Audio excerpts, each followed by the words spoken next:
So then, if you awaken from this illusion, persistence of vision. Ladies and gentlemen, inspiring conversations in the four corners of the globe and in outer space and at the bottom of the ocean. This is Persistence of Vision. Hello, folks. I'm Lance Fever Myers. Hello, folks. I'm LB Dio. You should go to our website right now if you haven't already. It is pov-publishing.com. Even if you have gone already, go again. You can read comics and essays and poetry and that sort of thing. And you can also follow links to past podcasts and links to go purchase my book, which is called Why So Much by Lance Myers. You can also purchase LB's book called The Goddamn Fool by LB, of course. Dio. Yes, of course. So, of course. Once again, we're here to talk about a book, and we have a guest. LB, tell us who this guest is. We always talk about books, don't we? What the hell's wrong with us? I don't know, man. We're here with Mocha Washburn, one of the great rock and roll stars, mixed martial arts fighters, and Hawaiian transplants that I've ever encountered in my short life. So and he's going to talk to us about a book called A Heartbreaking Work of Staggering Genius by none other than Dave Eggers, whose email address you may have. Mocha, welcome to the show. Thank you very much, gentlemen. It's good to have you here, man. It's good to see you. Yeah, it's been a little bit. Yeah. Yeah, So, it's been a while. So this book, it's been one of my favorites for a while. Why did you choose it? So this book in particular was sort of a turning point for me in what literature could be. Previous to this, it was either pop literature, some of the light YA stuff, or you had some tongue-in-cheek stuff like Douglas Adams and the Hitchhiker's trilogy, etc. Then there was like the serious stuff like Lord of the Rings, or any of sort of like the great classics, that I was reading in high school, like Moby Dick, and can't think of the name, the Heart of Darkness. There we go. Oh, okay. We've talked about all those books on our show. That's right. I seriously doubt that. We have. Have you really? We haven't. We've touched on Lord of the Rings, but not had Heart of Darkness? I think that's come up talked once about or twice. it at length in the context of discussing other shows. Yes. Yeah, so that was sort of my background for what literature was, and I was looking for a book, and this is when I was living in LA, and I was dating a woman that worked at a bookstore and asked her for a recommendation, and this is what she recommended, and it sort of broke open my concepts of like what a book could be, what literature could be, and what a writer could be, essentially. About what year tell was us this? more about What's the that. time frame here? 2003? Okay. Wow. 2002, 2003, somewhere in there. So the book hadn't been out very long. No, only a couple of years. Yeah, okay. This is before our super intern Union Brooks was even born. Is that accurate? I didn't think so. Yeah. Pretty close. Pretty close. So, so what grabbed you about it? Like, I stepped on tell LB's us. question, but yes, he's wanting to know why. Like, what is it about this book that sort of redefined what you saw literature could be? So the concept of meta humor wasn't really a thing back then, at least in the way that it is now, right? We have like the Deadpool movies now. We have the Zombieland movies, and there's like a meta humor aspect to that where there's a lot of fourth wall breaking. There's a lot of joking about joking, essentially, Yes. right? So a lot of ironic humor in all Sure. of that stuff that's funny because it's not funny, or sort of poking fun at oneself specifically. And that kind of humor wasn't really as much. It existed, obviously. It's not like there's anything new under the sun, right? But it wasn't sort of culturally available or culturally relevant at the time. Yeah. And this book is like essentially my first contact with like really good meta humor, but it's also, just the title, right? A Heartbreaking Work of Staggering Genius. It's both ironic and humorous, but it's also scarily accurate. Yeah. Because it is heartbreaking. It is sort of groundbreaking in terms of writing. So it is, a work of staggering genius in that sense. Right. But it's the author sort of poking fun at himself and at sort of literature tropes of titles and everything. Yes. So that whole sort of just the title itself sort of encapsulates everything that's really relevant about that book. And you crack it open, and the very first thing you read is the preface, right? Yeah, Which the preface that in of itself is a genius piece of writing, I think. Right. Yeah. So, like, I'll just share the first one of the first pages, not literally the first page, but this is rules and suggestions for enjoyment of this book. Number 1, there is no overwhelming need to read the preface. Really. It exists mostly for the author and those who, after finishing the rest of the book, have for some reason found themselves stuck with nothing else to read. If you have already read the preface and you wish you had not, we apologize. We should have told you sooner. Number 2, there is also no overreaching need to read the acknowledgement section. Many early readers of this book, see page XLV, suggested its curtailment or removal, but they were defied. Still, it is not necessary to the plot in any major way. So, as with the preface, if you have already read the acknowledgement section and wish you had not, again, we apologize. We should have said something. Number 3, you can also skip the table of contents if you're short of time. Number 4, actually, many of you might want to skip much of the middle, namely pages 239 through 351, which concern the lives of people in their early 20s, and those lives are very difficult to make interesting, even when they seem interested to those living them at the time. 5, matter of fact, the first 3 or 4 chapters are all some of you might want to bother with. That gets you to page 123 or so, which is a nice length, a nice novella sort of length. Those first 4 chapters stick to one general subject, something manageable, which is more than what can be said for the rest of the book thereafter. 6, the book thereafter is kind of uneven. I think you're onto something there with how revolutionary this is. Now, I mean, you also, of course, admit there's like nothing new in it. So, I mean, people, the work that comes to mind for me is like the thing that led up to this, or the thing that sort of broke it open for me was Breakfast of Champions. Like Vonnegut seemed to have done a little bit of this, but I think you're right in that this is the first time, for me too, anyway, as a reader, that I saw it taken to such lengths and done so well, and also done in a voice of like a very modern, contemporary voice that sort of encapsulates this like voice of irony of our contemporary culture. Yeah, and the set and setting of it, of course, is also what really allows for that to be, what allows for that framing, for that sort of meta humor to actually come forward.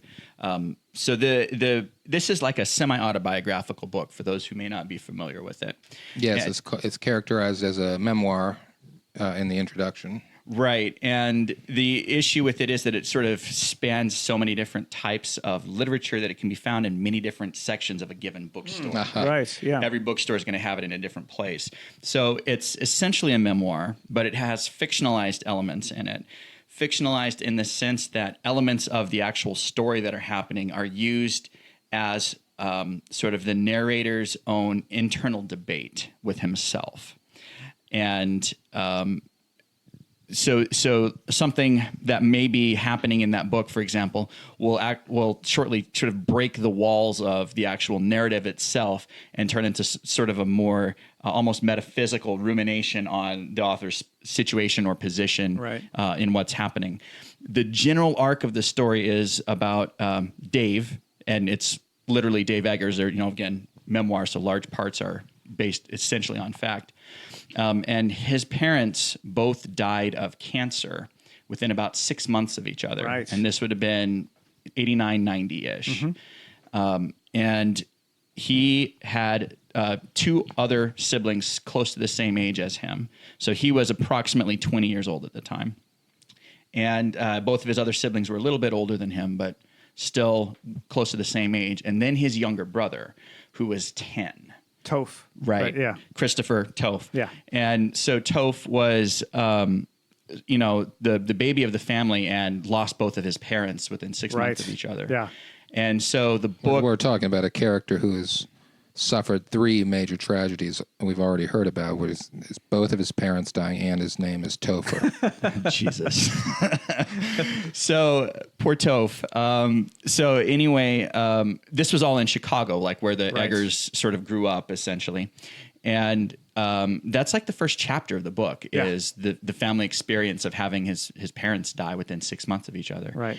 And then from then on, it's basically him and his brother having transplanted to the West Coast, to San Francisco. So he takes up the mantle of the parent role for Toph. He agrees, while his older siblings are busy with their careers and whatnot, he decides to drop out of school and take care of his brother.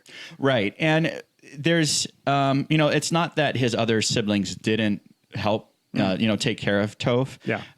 That was some of the sort of background that came out after the book itself. So for those who don't know, Dave's sister, her name is Beth, and she features in the book somewhat. Right. She ended up committing suicide. Is that right? Yeah.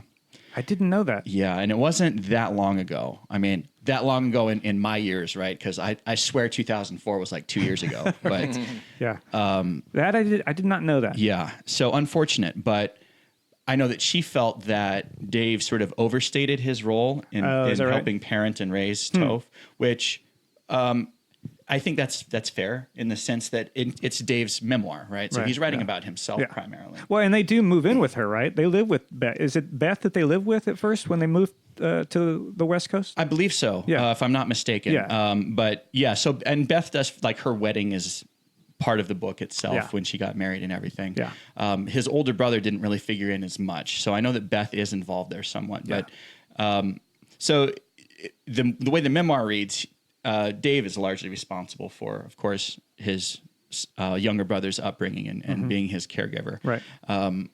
But it's all hijinks and shenanigans as soon as that starts, right? So it has this really sort of profound and almost elegiac start in that it's it's a tragedy. It's a sort of a family starting from a very dark, deep place. The account of his mother with the stomach cancer, it just haunts me. It's really dark and very, very difficult. It's it's almost certainly the most horrifying description of a disease that I've ever read in my life.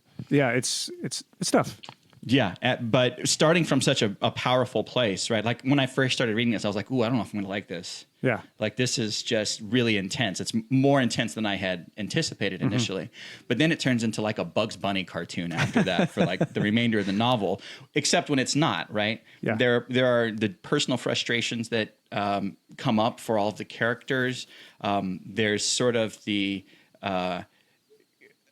fear, the parenting fear that I hear arises. Now, I personally am not a parent, but there's, when this happens, Dave is in his early 20s. So he still wants to be a young person doing young people things. He wasn't intending to be a parent, right? So I'm going to get a babysitter and go out with my friends. And as soon as he leaves the house, he's thinking about serial killers chopping up his little brother. Right. Yeah. And so there's that sort of exaggerated sense of his own personal responsibility when it comes to a lot of that. Right. But then, of course, the way that he states it is hilarious. Yeah. And then, of course, it's him, working on his career. And this is early, 90s San Francisco, the height of the .com period, right? And sort of, as he states, it's the white-hot center of culture at the time. Which is fairly accurate. I mean, Seattle and San Francisco were both kind of the cultural centers of what was going on. What was it, season 2 of The Real World? Yeah, something like that. It was one of the early seasons of The Real World, but it's the most popular season, right? It's the San Francisco season with Puck and with Pedro and all of that. And he was actually auditioning for that. Yeah. And it's in the book, right? That's another part where he takes the audition. So he's, getting interviewed by the producers. And he'd already sent in his audition tape and he got the actual interview and everything, right? And so this one of the middle chapters is just the quote unquote interview, like the audition that he's going through. Yeah. And and that's where he starts pulling out of character and starts drawing attention to the fact that he's pulling out of character. You're going to have a lot of these back and forth discussions, which are like, that seems a little bit too like metaphysical for an actual like interview to get on a TV program. And then he draws attention to it by saying, in character, because it's a dialogue essentially, right? It's like, producer Dave, and the way it's written is like a script in terms of the lines. And so it's like, producer, this isn't very much like the actual interview at all, is it? Right. Dave, nope, not at all. Not actually anything like this, right? Yeah. So that's where, that happened several times throughout the book, and that's the first time when it really caught me on the chin. Right. And I was reading this in a cafe in Hollywood, and everyone thought I was a lunatic because I would just start bursting out laughing in the middle of the cafe for no reason. What strikes me is that, okay, so to describe something like that, it can, those kinds of things can come off as just obnoxious and like kind of just annoying and cutesy. But it's like what Shannon McCormick said about Infinite Jest. He said, in the hands of someone less capable, it would be a disaster. It's like, Dave Eggers, his writing prowess just brings it like to a masterful level. It's really fantastic the way he handles that, because that in and of itself can be really, really obnoxious. But his writing of it and his capturing of that in this book is just beautiful, I think. What it reminds me of is the scene in Annie Hall where someone is discussing Marshall McLuhan in a movie theater line, and Woody Allen says, "You're crazy. That's not at all what Marshall McLuhan says." And he says, "Just listen," and he grabs Marshall McLuhan from off screen. Yeah. Marshall McLuhan's like, "You know nothing of my work." Yeah, beautiful. Yeah. But and I'm not a huge fan of all of Dave Eggers' work, but this one really shows that the dude knows how to write, and he knows how to write in this particular style just so well. Yeah, and it's funny for me because I did, so of course I read, I've become a big Dave Eggers fan, and I've read a bunch of his stuff after this. The one after this, directly after this, chronologically, was And You Shall Know Our Velocity. And I also think that's a virtuosic piece of writing. It didn't land the same way for me. Yeah. I would say that my two other favorite books after this that he did were What is the What and Zaytoon. And for different reasons. So What is the What is the story of one of the lost boys of the Sudan, like back in the early 80s when there was that humanitarian crisis, right? And much like this, it's embellished in the sense that the story is not just that one character's story. He uses elements from other stories of the lost boys of the Sudan and incorporates them into this one character's narrative. But what he does, which is such a difficult thing to do, and I've seen it just absolutely mangled by lesser authors, is he actually changes his voice because he takes on the voice of this character, the actual person. And there are only hints of like Dave Eggers, a couple of turns of phrase where I'm like, that's very Eggers, right? Yeah. But the rest of it was totally subsumed by the voice of the main character itself. And that is really challenging to do. Yes. There was, I saw like an example of how not to do it, right? There's that Chuck Palahniuk novel, Haunted, I think. Yeah. So not a fan. Okay, how not to do it. Yeah. So, well, I went through a Palahniuk phase, right? Okay. So I read, Fight Club, Invisible Monsters, et cetera. There were 3 or 4 in there that I read, and I got an advanced copy of Haunted. I believe it's called Haunted. And the whole thing is a writer's workshop. And so it's a bunch of writers that have decided to come together in a workshop, and they're sequestered in this workshop, and then they find out just how sequestered they are, and they all start eating each other. So, right. So already it's like, if you know the overview, you're like, nah, I don't know about this, right? Yeah. But the point of like what he does is he has each of these authors, like the story that they're writing, right, while they're all sequestered. And that's how you get to know the characters. But they all sound like Chuck Palahniuk. Right. Gotcha. And so with something like What is the What, Dave Eggers doesn't sound like Dave Eggers, right? He sounds like someone else. And then Zaytoon is just a really straightforward, like very serious, like just biographical account of the namesake character, who's I don't believe it's his first name, maybe his last name, I can't remember. It's Zaytoun. He's actually a Syrian immigrant, Right. and this was all during like his experience during Hurricane Katrina, living in New Orleans. And so Dave does not do any of the humor pyrotechnics with that, right? Right. For him, it's a very somber reading because this poor guy, as a Syrian immigrant and a contractor who had his own contracting business and was working in the local area, helping build homes, et cetera, stayed during Hurricane Katrina. And then in the aftermath was helping his neighbors, rescued one of his neighbors they had a dinghy, he and a couple of friends, right? And he ended up getting arrested by the police, and it turned out, it actually turned into a federal investigation. Wow. Because they assumed that he was a terrorist. Huh. Syrian immigrant. And he had a friend that was also Middle Eastern. I don't recall if his friend was Syrian or not, but his friend had a bunch of cash that he had basically saved for emergencies. Didn't keep it in a bank, kept it in a bag. And so when the cops show up, when they actually when they come back into the city and they're trying to help reestablish order and everything, they run into these guys who've just basically been helping out their neighborhoods. And one of them's got a bag of cash and a couple of them are Middle Eastern. They're like, oh, they must be terrorists. Yeah. And so it was. Wait, they weren't? I mean, this is the Bush era, right? So, but the end result from all of that was that he ended up having to, he was arrested, didn't get a phone call, anything like that. He dropped off the map. Like he just went into this black hole of law enforcement. And his family had left town. They couldn't get in touch with them. His wife was losing her hair because she was so stressed out. His kids were not able to sleep. And it's just a travesty of justice and how that happens. And so here's an author who, nails this particular style of humor. Yeah. But at the same time has enough flexibility to not do that. So he does it when it's useful and when it works. And when it's not something that works, he just steps away from it. Yes. That is what makes him one of the more interesting authors out there. And almost like a cultural phenomenon because he established McSweeney's as well. Yes. Which is huge. And I think that's actually how I think I was reading McSweeney's before I even knew who Dave Eggers was, And, I think I heard about them at the same time. Like, there's this guy, Dave Eggers, who does this magazine called McSweeney's and blah, blah, blah. And you got to check it out. And it was like this huge thing in the 90s. And it's still going, of course. Yeah.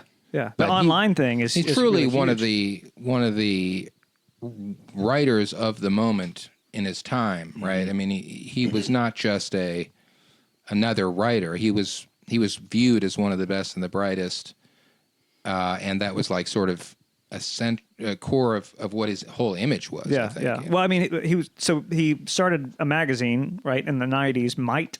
That's covered in the book. Like actually, no, it was Might. You're right. Yeah, MIGHT. And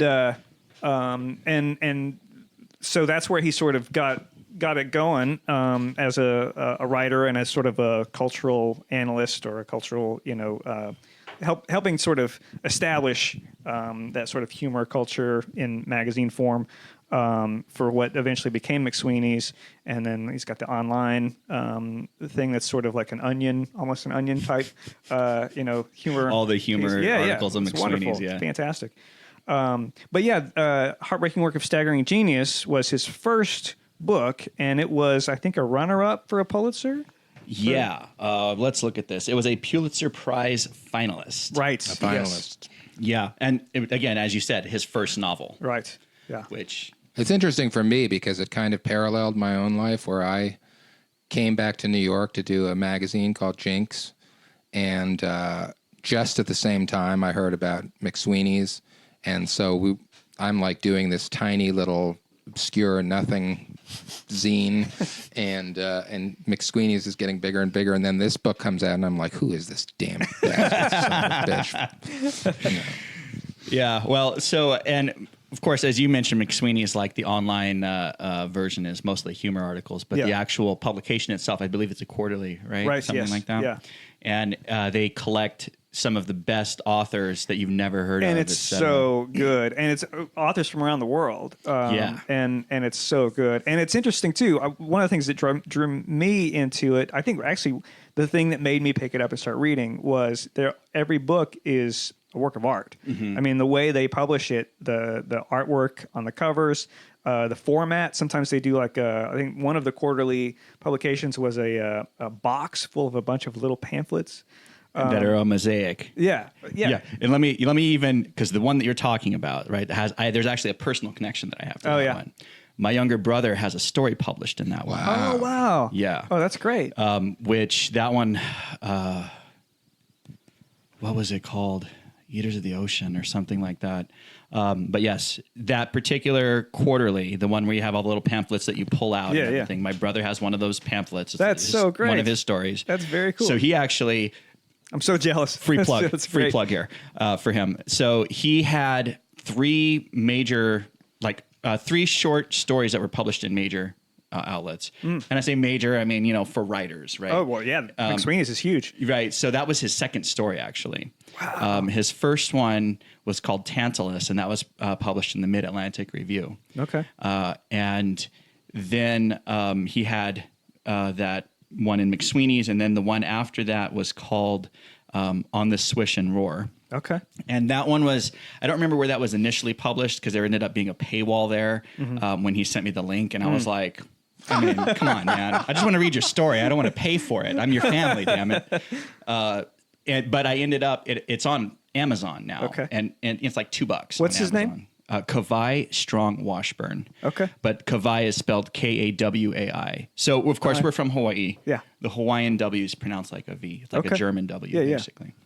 Well, that's fantastic. I mean, and in the way that you mentioned, this book changed what you thought literature could do. Mm-hmm. There were a lot of stories in a lot of these quarterlies where I would just like devour these and just be like, man, I that's kind of in a broad sense, like this whole production, this whole thing that they're doing with the quarterly has changed my idea of what you can do with literature, and with books and with all of it. That same story, the one that was in McSweeney's, was actually published in the Best American Non-Required Reading as well. And his first novel, my younger brother's first novel, is coming out March 31st of next year, March 31st, 2020. It's being published in 8 languages. Wow. And it's called Sharks in the Time of Saviors. I love it. So we're a bunch of nerds, basically. All we do is read. Nerd alert. Nerd alert. Nerd alert. Well, you're in good company. Well, that's fantastic. What's our time here? Well, we could do the lightning round. All right. You ready? I think so. Okay. Lightning round it is. Here we go. You ready? I'm ready. Okay. When was the first time? Do you remember falling in love with the book for the very first time?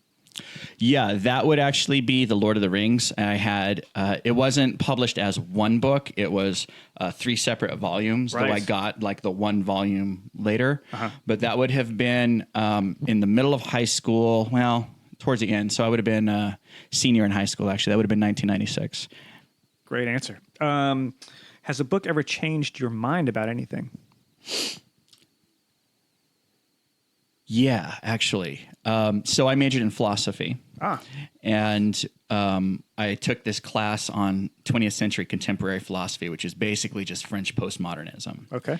And we were reading Michel Foucault. It was Discipline and Punish. And I was definitely farther right on the political spectrum than I am now. I was kind of like a centrist liberal where I was like, yeah, sure, death penalty. Why not? Some people deserve it. And the opening chapters of Discipline and Punish are an account, a first and second person account of a man who was drawn and quartered. And it was really hard for me to read. And I immediately changed my views on capital punishment after having read that and after having read Discipline and Punish, to where sort of if someone doesn't have their own body, if someone doesn't have command of themselves, they don't have command of anything. Right. And I don't believe that the state in any way has the right to take that away from people. And that specifically changed because of that book and the introduction, like the first chapter of that book. It was really hard for me to read. That's a great answer. Discipline and Punish, mother effer. Has a book ever changed your life?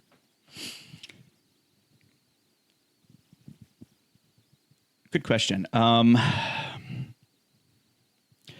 would say probably there was this book here, Heartbreaking Work of Staggering Genius, and there was also The Cheese Monkeys that I read shortly after. Similar in terms of the type of humor, but Cheese Monkeys is a little bit more of a contained story, and the timeline is different. It's like in the 50s, essentially. It's a kid in art school or in college, in a university studying art. And really, this kind of opened my idea to what humor could be. So I would definitely say that this changed my life in that it allowed me to sort of explore what humor means to me, like what is actually humorous, what I find entertaining. That's great. For me, it's funny stuff mostly. Has a book ever made you cry on the opposite end of the spectrum? Right. So I'm going to give a partial answer on this one, which is, I wouldn't say a book, but a short story. Okay. And actually, it was On the Swish and Roar. It was my brother's story. The one that you didn't want to pay for? The one that I didn't want to pay for, right. And ended up paying for anyway. You paid in tears, my friend. Yeah, exactly. So the short version of that story is that it's about two brothers in a household being raised by a single mom, and it's in Maui. My brother pretty much, his stories are almost exclusively written about Hawaii. Okay. Characters from the islands, essentially. Some are in the islands, some are not in the islands at the time, or are reminiscing about when they were in the islands or have to go back to the islands, that kind of stuff. But this one is about one brother who's like an academic star, and his older brother who's an athletic star. And it's really centered around the athletic brother as he runs into some family problems and starts going through a slump in his playing. And he's a basketball player, so it's like, all the college scouts are showing up, and then the scouts stop showing up, and then he's getting benched. And sort of his internal turmoil and processing with sort of not working through what's going on with his family, and then sort of having to work through that in order to get his game back in time for the sort of the huge game of the season. And it's really it has a lot to do with his rivalry with his younger brother, how he feels out of place in his own family. And I don't talk with my brother about his writing process very much, but I saw flashes of us in those characters. Right. Sure. And in particular, the main character really, really resonated with me just because of his loneliness. Yeah. And I sort of have always had a lot of loneliness in my own family. I always kind of felt like the piece that didn't fit, you know? Mm-hmm. And so, that story moved me to tears. Wow. Okay. Good answer. Okay. Name a book you've read more than once. Heartbreaking Work of Staggering Genius, right? To start. Okay. Lord of the Rings, I used to read it annually. Oh, really? I don't really have the time to do that these days. Yeah. Neuromancer by William Gibson, one of my all-time favorites. Dune by Frank Herbert. You are a nerd, aren't you? Yeah, I am quite the nerd, yes. Yeah. I could keep going, but those are like off the top of my head. Those are ones that I've read multiple times. Okay, great. There are also biographies that I've read a few times, et cetera. So. Okay. And then the $1 million question, the big one. Do you have any poetry committed to memory? Robert Frost. Okay. Fire and ice. Some say the world will end in fire. Some say in ice. From what I've tasted of desire, I hold with those who favor fire. But if it had to perish twice, I think I know enough of hate to say that for destruction, ice is also great and would suffice. Beautiful. Nicely done. Okay, well, this has been a fantastic interview. Thank you so much for joining us to talk about Dave Eggers. LB's taking a photo. Smile for the camera. Mug with the mic. Hello, hello. Well, thank you so much for being here. What a treat to have my old pal Mocha Washburn talking books. Yeah. Talking philosophy. Fantastic. It's great to see you both. It's been far too long, and thank you so much for having me. It's a great reason to get back together. Okay, so this has been the Persistence of Vision podcast. Please do visit our website, pov-publishing.com. Buy my book, which is called Why So Much. Buy LB's book, which is called The Goddamn Fool. right? Yes, and it's also about basketball. That's true. That is true. So which is better? Which book is better? Get them That's both. what you have to decide. I Buy don't them mean- both. well, Buy I them mean- both twice. Yeah, buy all the books. Buy all the books and be our servants and our devoted fans forever. All right. Thanks for tuning in. See you next time. Thank you.